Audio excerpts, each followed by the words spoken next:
नमस्कार, जय हिंद प्यारे साथियों। कैसे हैं आप सभी लोग। मैं आशा करता हूं आप सभी लोग अच्छे होंगे, स्वस्थ होंगे, मस्त होंगे, तंदुरुस्त होंगे और अच्छे से लगे पड़े होंगे ज़ोर और शोरों से कहीं ना कहीं नौकरी को पाने के लिए, चाहे वो सरकारी नौकरी का अवसर हो या फिर वो किसी प्राइवेट सेक्टर में नौकरी का अवसर हो। हाल ही में हमने एक वीडियो बनाई थी पीएम इंटर्नशिप योजना के बारे में। उस पर लगभग 5 लाख व्यूज़ आए हैं, मतलब 5 लाख लोगों ने उस वीडियो को देखा है और उस पर लगभग 12 से लेकर 1300 कमेंट्स हैं। और बहुत सारे ऐसे लोग थे, बहुत सारे ऐसे जानने वाले युवा हमारे थे जो चाहते थे कि उनके ये डाउट्स क्लियर किए जाएं। और कई सारे डाउट्स थे लोगों के उस वीडियो में, बहुत सारे कमेंट्सों में कई सारे डाउट उन लोगों ने मेंशन किए हैं।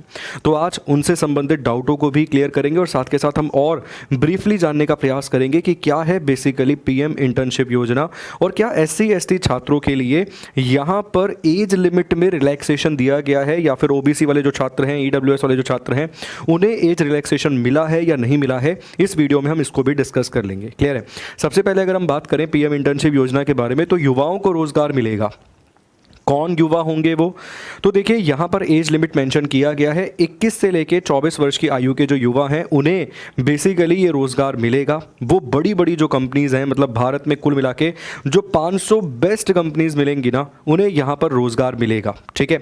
अलग अलग प्रकार के सेक्टर्स हो सकते हैं। हो सकता है कि मान लीजिए मारुति में मिल गया आपको काम, हो सकता है मान लीजिए आपको HCL में काम मिल गया, अडानी की कंपनी में कोई काम मिल गया, आपको अंबानी ग्रुप में कोई काम मिल गया, मतलब बेसिकली जियो में कोई काम मिल गया। तो जैसी आपकी योग्यता, जैसी आपकी qualification, on the basis of your qualification you will get a रोजगार, मतलब बेसिकली आपको काम का अवसर मिलेगा। इसके साथ साथ अगर हम बात करें तो ये जो है इसके लिए कॉर्पोरेट मामलों का मंत्रालय जो है वो सहयोग करेगा। कई सारी कंपनीज यहाँ पर आपको देखने के लिए मिलेंगी। कुल मिला के 500 से अधिक कंपनीज है जहाँ पर ये आपको रोजगार के अवसर जो हैं वो पैदा होने वाले हैं।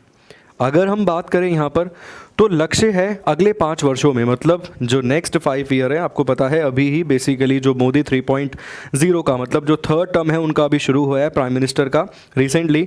तो यहाँ पर ये टारगेट रखा गया है कि नेक्स्ट 5 ईयर में 1 करोड़ युवाओं को इंटर्नशिप करवाई जाएगी। देखो, सबसे पहला विद्यार्थियों का डाउट यही था कि हम क्या करेंगे इंटर्नशिप का, हमें उससे क्या मिलेगा, हमें क्या बेनिफिट मिलेगा, मुझे क्या लाभ मिलेगा। तो जो युवा हैं जो बेसिकली 21 से लेकर 24 वर्ष की आयु के हैं, उनका डाउट था। उन 1200-1300 कमेंट में से लगभग 300 से 400 कमेंट ऐसे थे कि हमें क्या फ़ायदा है बेसिकली। देखिए, अगर आप कहीं नौकरी मांगने जाते हैं ना, जहां पर आपको 10,000, 12,000, 15,000, 25,000, 30,000 सैलरी मिलती है, वहां पर सबसे पहले वो आपसे यही सवाल पूछता है कि क्या आपके पास कोई एक्सपीरियंस है। और आप बोलते हैं कि मैं फ्रेशर हूँ, मतलब हम सभी का ऑलमोस्ट जो भी युवा है जो नौकरी की तलाश में जा रहा है उसका यही जवाब होता है कि आई एम फ्रेशर। तो वो फ्रेशर के बेसिस पर कई बार आपको रिजेक्ट कर देता है। वो बोलता है ठीक है, हम आपको नहीं रखेंगे क्योंकि आप फ्रेशर हैं। अब ऐसा क्या सीख लिया होगा किसी एक व्यक्ति ने 6 महीने में या 3 महीने में, और वहीं पर जो दूसरा कैंडिडेट होता है उसको 3 महीने का एक्सपीरियंस है, 4 महीने का, 6 महीने का, इंटर्नशिप का ही चाहे, मगर उसे प्रिविलेज पे रखा जाता है, उसे पहले नौकरी दी जाती है। और ऐसा नहीं है कि 6 महीने में वो मान लीजिए पूरा का पूरा एकदम ट्रेन हो गया है बंदा, उसको बहुत सारे तरीके के काम करने आ गए हैं। बेसिकली मान लीजिए अगर मोटर मैकेनिक है तो उसको सारा काम आ गया है, पूरी की पूरी गाड़ी का काम आ गया है। ऐसा तो नहीं होता। तो फिर क्यों उसे प्रिविलेज पे रखा जाता है, क्यों एक एक्सपीरियंस बंदे को, चाहे उसने इंटर्नशिप कर रखी है, उसे प्रिविलेज पे रखा जाता है। तो देखिए, इसकी सबसे बड़ी वजह ये है क्योंकि उस बंदे को रूटीन में आना सीख लिया है उसने। उसे पता है कि भैया सुबह 9 से लेके शाम को 6 बजे तक काम करना है, मुझे मेरी ड्यूटी परफॉर्म करनी है। क्या एक सिस्टमेटिक तरीका होता है ऑफिस में काम करने का, क्या रूल्स एंड रेगुलेशंस होते हैं, क्या क्या एहतियात बरतनी होती हैं, ये सब चीज़ें वो जान चुका होता है। और साथ के साथ कुछ थोड़े बहुत स्किल्स भी उसके पास होते हैं। तो बेनिफिट क्या होगा योजना का, देखिए अगर आप मुझसे व्यक्तिगत तौर पे पूछेंगे तो सही मायने में जिसको आवश्यकता है ना, वही जान सकता है इसका बेनिफिट क्या है। क्योंकि वो जब इंटर्नशिप प्रोग्राम करने के बाद अगर एक कंपनी के पास जाता है और दिखाता है अपने रेज्यूमे में कि भैया मैंने 1 साल की इंटर्नशिप कर रखी है होंडा से, मैंने 1 साल की इंटर्नशिप कर रखी है HCL ग्रुप से, तो आप समझ सकते हैं अलग प्रकार की वेटेज है, वो अलग प्रकार की वेटेज है। वो कंपनी आपको प्रिविलेज पे देखेगी। उसको पता है, आप जानते हो HCL के बारे में कि HCL क्या काम करती है, टेक्नोलॉजी में कितना उसने डेप्थ में काम किया है, क्या क्या उसके पास सॉफ्टवेयर है, वो सब आप जानते हो। इसीलिए वो आपको प्रिविलेज पे रखेगी। तो पहला जो विद्यार्थियों का या फिर जो भी युवा है उनका डाउट था वो मैंने क्लियर कर दिया। उम्मीद करता हूँ मैं क्लियर करने मैं सक्षम रहा हूँगा। और जो सही मायने में नीडी है वो समझ सकता है कि मैं क्या समझाने का प्रयास यहाँ पे कर रहा हूँ, ठीक है। अगर हम बात करें इंटर्नशिप की अवधि 12 महीने रहने वाली है। एक बार अगर आपने इंटर्नशिप ज्वाइन कर लिया तो 12 महीने की अवधि है। आपको 5,000 रुपये मिलेंगे प्रति माह। साथ के साथ यहाँ पर आपको जो सरकार है वो 4500 प्रोवाइड करेगी, कंपनी वो आपको 500 रुपये देगी केवल। टोटल मिला के जो आपके अकाउंट में आएगा वो कितना होगा, वो 5,000 होगा। इसके अलावा एक बार आपको 6,000 रुपये की राशि और दी जाएगी, मतलब 12 पंजे 60,000 प्लस 6,000 66,000 रुपये उन 12 महीनों में आपके खाते में क्रेडिट हो जाएंगे। एक साथ नहीं होंगे, आप समझ सकते हैं, सैलरी मंथली बेसिस पर ही आती है। अब यहाँ पर सवाल आता है कि योग्यता क्या है, क्वालिफिकेशन, एजुकेशनल क्वालिफिकेशन, शैक्षणिक योग्यता। तो उत्तर माध्यमिक मतलब 12वीं पास, ITI, polytechnic, diploma, BA, BSc, BCom, BCA, BBA, B pharma, ये सभी इसके लिए योग्य हैं, वैलिड है। देखिए सर, एक ना उसने बहुत अच्छा काम किया है यहाँ पे, मैं सच बताऊँ बहुत अच्छा काम किया है। भारत में बहुत सारे ऐसे ITI करे हुए व्यक्ति हैं या बेसिकली एस्पिरेंट हैं या फिर मान लीजिए युवा हैं इस देश में, बहुत सारे जिन्होंने ITI कर रखा है। क्योंकि अगर आज भी आप राजस्थान, बिहार, छत्तीसगढ़, झारखंड, इसके अलावा अपना उत्तर प्रदेश इस बेल्ट में जाएंगे ना, तो इस बेल्ट में आज भी आपको ITI करे हुए बहुत सारे युवा नौजवान मिलते हैं। क्योंकि उन्हें 10वीं से ही ये सिखा दिया जाता है कि अगर इन हाथों में हुनर होगा तो नौकरी तुम्हारे पास होगी। तो यहाँ पर इनको बहुत फ़ायदा मिलने वाला है सच में, क्योंकि जब ये मारुति हो गया या बड़ी JBL हो गया, इसके अलावा कई सारी कंपनीज़ हैं, उन कंपनीज़ का जब इनके पास इंटर्नशिप सर्टिफिकेट होगा, उनके रेज्यूमे में चढ़ा होगा, तो बहुत फ़ायदा मिलेगा। और केवल इंडिया में ही फ़ायदा नहीं मिलेगा सर, इससे आपको विदेशों में भी फ़ायदा मिल सकता है। बहुत सारी कंट्रीज़ ऐसी हैं जो चाहती है उनके पास लोग काम करने के लिए आएँ, अगर उनके पास कुछ स्किल्स हो पहले से, केवल हाथ में डिग्री ना हो, ठीक। तो उम्मीद करता हूँ ये पॉइंट भी आपका क्लियर हो गया होगा कि बेनिफिट और भी ज़्यादा आपको क्या मिल सकता है। साथ के साथ आयु सीमा यहाँ पे बता रखी है 21 से लेके 24 वर्ष, 24 ईयर्स यहाँ पर आयु सीमा आपके सामने मेंशन है। सेकंड, अगर आप देखिए यहाँ पर क्या मैं योग्य हूँ, 21 से लेके 24 वर्ष आपकी आयु सीमा होनी चाहिए। इसके अलावा कोई भी सदस्य प्रति वर्ष 8 लाख से ज़्यादा ना कमा रहा हो आपके घर में। इसके अलावा किसी के पास भी सरकारी नौकरी ना हो। ये क्वालिफिकेशन की मतलब ये बेसिकली योग्यता है। इसके अलावा अगर हम बात करें तो एज लिमिट और साथ के साथ परिवार में ऐसा कोई ना हो जो 8 लाख से ज़्यादा कमा रहा हो साल का। इसके अलावा सरकारी नौकरी ना हो। साथ के साथ आपने किसी ऐसे एजुकेशनल इंस्टीट्यूशन से ना पढ़ाई कर रखी हो, जैसे IIT, IIM हो गए, वहाँ से आप ना पढ़े हो, तो आप इसका बेनिफिट ले सकते हैं, ठीक है। इसके अलावा 12 महीने तक आपको सैलरी मिलेगी, 5,000 रुपये आपके अकाउंट में आएगा, 6,000 रुपये आपको एक बार दिया जाएगा। साथ के साथ प्रधानमंत्री जीवन ज्योति बीमा योजना और प्रधानमंत्री सुरक्षा बीमा के तहत प्रत्येक इंटर्न के लिए भारत सरकार द्वारा बीमा कवरेज भी यहाँ पर आपकी होगी। तो ये सारे बेनिफिट्स हैं। अगर सर आप आज भी मान लीजिए आपने ITI किया है या फिर आपने BCom किया है डिप्लोमा करके, तो सर कंपनियों के बाहर ना जो युवा है हाथ जोड़ के खड़ा रहता है सर। टाटा मोटर्स हो गया या बेसिकली कोई सिविल इंजीनियरिंग कंपनी हो गई, HCL हो गया, जिसने BCom किया है, BCA किया है, BSc किया है, वो चाहते हैं कि उन्हें इंटर्नशिप प्रोग्राम मिल जाए कैसे भी करके। बस हमें एक बार एंट्री दे दो, फ्री में करा दो, हम पैसा भी नहीं लेंगे। ऐसे भी बहुत सारे युवा हैं इस देश में। और मैं इतना कॉन्फिडेंटली ये बात इसलिए कह पा रहा हूँ क्योंकि I am also mechanical engineer. तो मैंने भी जब पास आउट किया था तो मैं समझ पाता हूँ इस चीज़ को कि कितनी ज़्यादा इंपॉर्टेंस होती है इंटर्नशिप की। क्योंकि हमारे तो कॉलेज ने हमें इंटर्नशिप के लिए भेज दिया था, मगर ITI डिप्लोमा में इंटर्नशिप इतना इजीली नहीं मिलता। और बड़ी रेप्यूटेड कंपनी में तो सर अगर आप अच्छे से अच्छे कॉलेज से भी पास आउट है तब भी नहीं लेते, ठीक।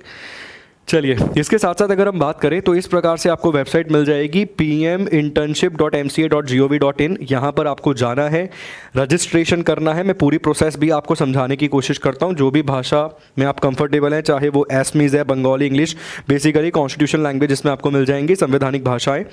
उसके बाद यहाँ पर आप देखेंगे यूथ रजिस्ट्रेशन, यहाँ पर आप रजिस्टर नाउ देखेंगे। जैसे ही आप रजिस्टर नाउ पर क्लिक करेंगे अगले पेज पर ये ओपन हो जाएगा रजिस्टर यूथ।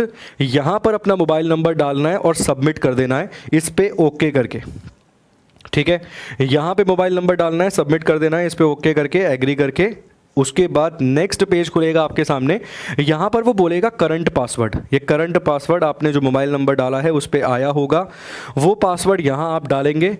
उसके बाद जो भी पासवर्ड आपको याद रहता है 8 डिजिट का, 8 डिजिट का, वो आप डाल सकते हैं। कई बार विद्यार्थियों को पासवर्ड क्रिएट करने में, या एक युवा जो है अभी पास आउट हुआ है उसको पासवर्ड क्रिएट करने में भी समस्या आती है। तो देखो, पहला अक्षर कैपिटल रख लेना, उसके बाद जैसे @ का सिंबल डाल देना एक, और न्यूमेरिकल मतलब 1 2 3 आप डाल देना। बाकी नाम पता जिसका भी नाम आपको रखना है कुछ भी आप रख सकते हो, मगर वो 8 डिजिट का हो, उसमें एक अपर केस मतलब कैपिटल में लेटर हो। इसके अलावा एक स्पेशल कैरेक्टर उसमें हो, जैसे कि @ ठीक है, स्पेशल कैरेक्टर है वो। इसके बाद नेक्स्ट पेज पर आप यहाँ पर इसको सबमिट करने के बाद आप अपनी माई प्रोफाइल पर जा सकते हैं, और यहाँ पर अगर आप देखेंगे तो वो बोलेगा कि जो आपका आधार कार्ड के लिए डिजी लॉकर है ना, उस डिजी लॉकर का एक्सेस वो मानेगा आपका, जो अब बेसिकली कनेक्टेड है आपके मोबाइल नंबर से।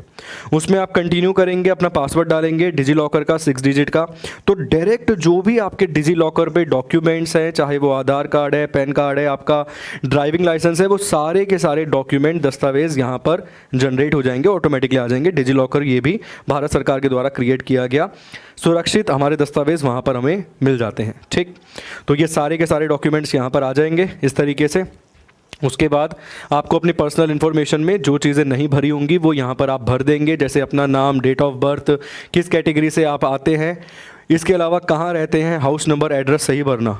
ठीक है, एड्रेस सही रखना। एक चीज़ याद रखना, मान लीजिए कोई ऐसा व्यक्ति है जिसका घर है भैया मान लीजिए अपना दरभंगा में, और वो रह रहा है मान लीजिए गुरुग्राम में आकर, तो क्या भरना चाहिए उसे? तो मैं व्यक्तिगत तौर पर सलाह दूंगा कि आप गुरुग्राम भरिए।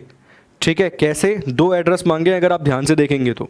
उसने एक तो परमानेंट एड्रेस मांगा है आपका, जो आपके परमानेंट एड्रेस है घर का, और एक उसने करंट एड्रेस मांगा है। तो मुझे लगता है अगर आपका करंट एड्रेस डिफरेंट है वो ज़रूर भरिएगा, हो सकता है वहाँ पे आसपास अच्छी कंपनी हो कोई।